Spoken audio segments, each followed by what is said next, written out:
One of the questions that I get from parents is what is going to be the ROI of this heavy investment for the bachelor's degree?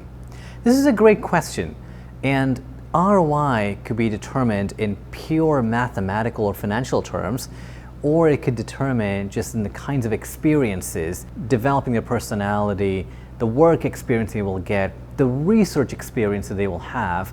We've often covered the fact that the experience is indeed transformative. The research experience that they will have is going to be cutting edge, and being exposed to a variety of different cultures, honing their leadership abilities, all of those are pluses.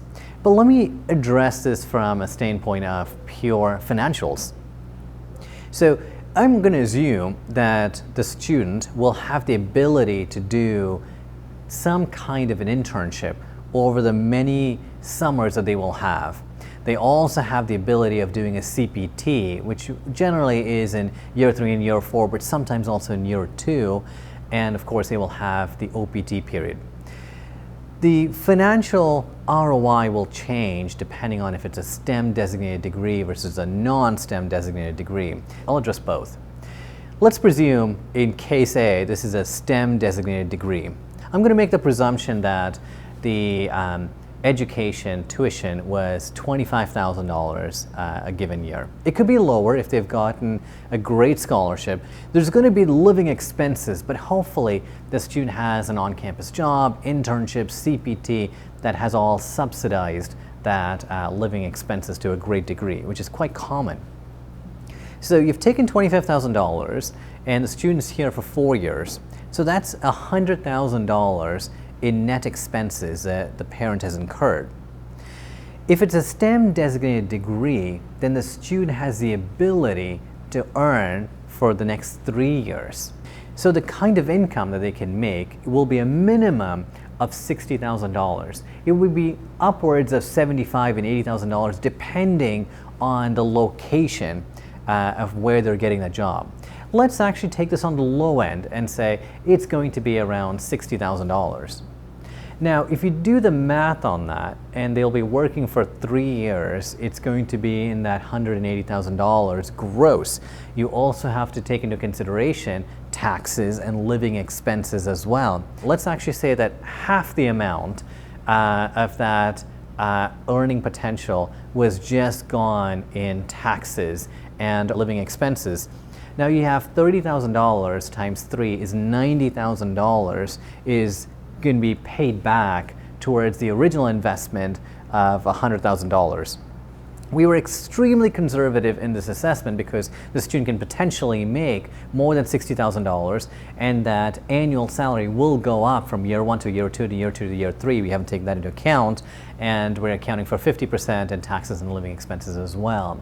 So just know that you'll be able to break even after that OPT period, and the experiences that you've gained and the research that you've gained, all of that will culminate to that student doing exceptionally well in that master's degree if they choose to do so, finding gainful employment through H-1B or going back to home country. Let's also analyze this from a non-STEM designated degree perspective, a bachelor's degree in business administration with a 1-year OPT period. And we're going to make the presumption that the individual is now making, again, the same $50,000 or $60,000. Here, the ROI is comparatively lower. Because it's a non-STEM major, they're being hired at a lower price point. So maybe it's $50,000. Half of that will go towards taxes and living expenses. So now what you have is a return of $25,000 in year 1 for that $100,000 investment. Now, if the student is able to find an H-1B employment, then that clearly will continue, or the student will have to do a master's degree or perhaps come back to home country.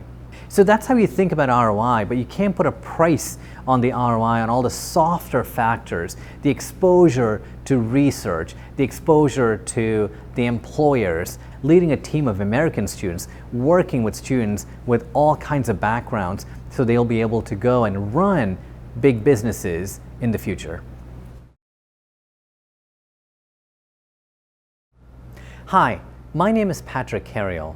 For more questions like this, or to discuss your particular case, come find me on AmericanColleges.com. I'm originally from India. I came here to do my bachelor's degree at Arizona State University and my master's degree at MIT. I was also the former vice president at the U.S. News Global Education, which is part of usnews.com, the premier source of U.S. university rankings. And in all those years, I've worked with over a dozen U.S. universities on their admissions side and also counseled thousands of students from India and around the world on their educational pursuits.